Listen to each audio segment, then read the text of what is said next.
Elijah Tishbite of Gilead was one of the most famous prophets of the northern kingdom and prophesied during the reign of Ahab and his Ahaziah 874 to 850 BC. He was crude, and in appearance, he had a description that matched that of John the Baptist, 2 Kings 1:8, Matthew 3:4.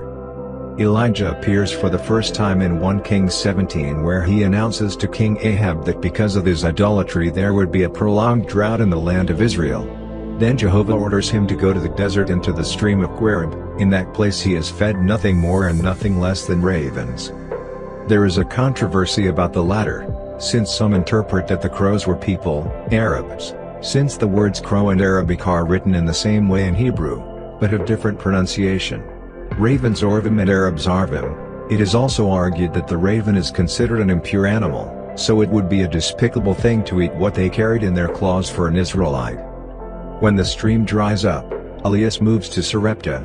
On the outskirts of this famine and drought-stricken city, a widow gathered firewood to cook her last meal, after a test of faith in which the widow first fed Elijah with the little flour she had left, 2 Kings 17:13-24, and the miracle occurred, in which the widow received an abundance of provisions until the drought ended. Some time later the widow's son died, and Elijah prayed to God for the boy's life and he was resurrected. After this we have one of the most impressive stories of the Old Testament.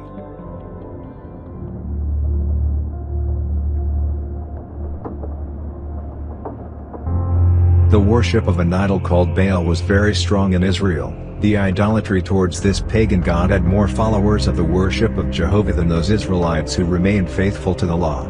And not only that, Jezebel, Ahab's wife, was the daughter of the king of the Sidonians, and priestess of the pagan goddess Asherah before marrying Ahab.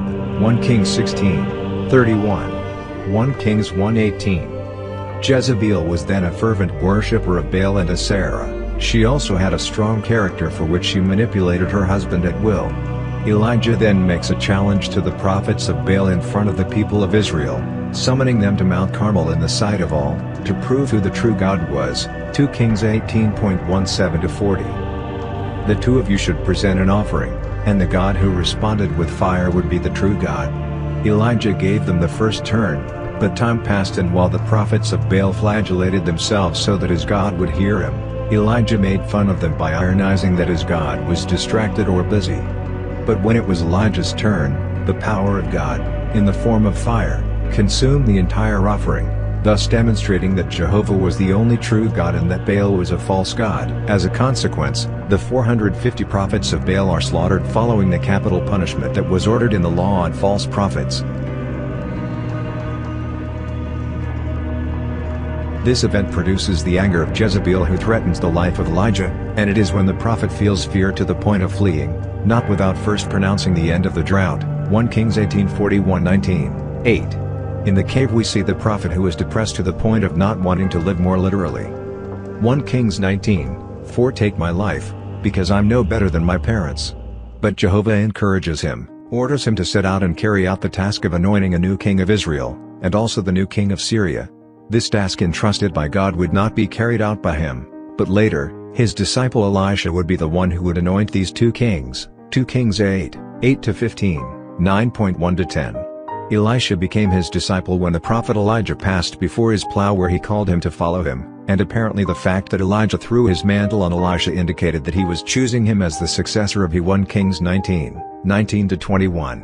In the last meeting of him as the king of Ahab, Elijah pronounces a sentence on the wicked king and his wife, 1 Kings 21:17-24, in which the dynasty that had begun with Ahab's father, King Omri, would end.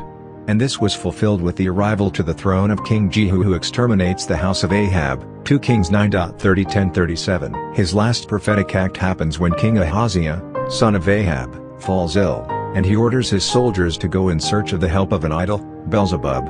But the soldiers run into Elijah who exhorts the king and reproaches the fact that he consults an idol and not God. Ahaziah then sends a company of 50 men to bring Elijah, but the prophet speaks words of judgment for the first two companies of 50 soldiers, and fire falls from the sky that consumes them. The way this event happens gives us the idea that the terms in which they wanted to bring Elijah before the king were not entirely good. Only when the third leader of the company of 50 soldiers shows fear of God before the prophet is when Elias agrees to cloth them before the king. Elijah ends by pronouncing the irreversible death of Jacob's son who had been wounded in battle. Finally, the Bible tells us about the journey that Elijah followed by Elisha, until they arrive at the Jordan River where Elijah hits the waters with his cloak and it opens in two, and they both cross it on dry land. 2 Kings 2, 1-12. While they speak, Eliseo formulates the request of farewell, "I beg you, a double portion of your spirit." Elias responds, "You have asked a difficult thing. If you saw me when I was taken away from you, it will be done to you, but if not, no." Suddenly a chariot of fire separates the two, and Elijah is taken in a whirlwind to heaven, being one of the 3 people who have not seen death, along with Enoch and Moses who have also been raptured by God. Then we find him in Matthew 17, on the Mount of Transfiguration with Jesus and Moses, representing him to the prophets, while Moses to the law. If you liked this video, I invite you to subscribe and activate the bell with the all option so that notifications of new videos will arrive.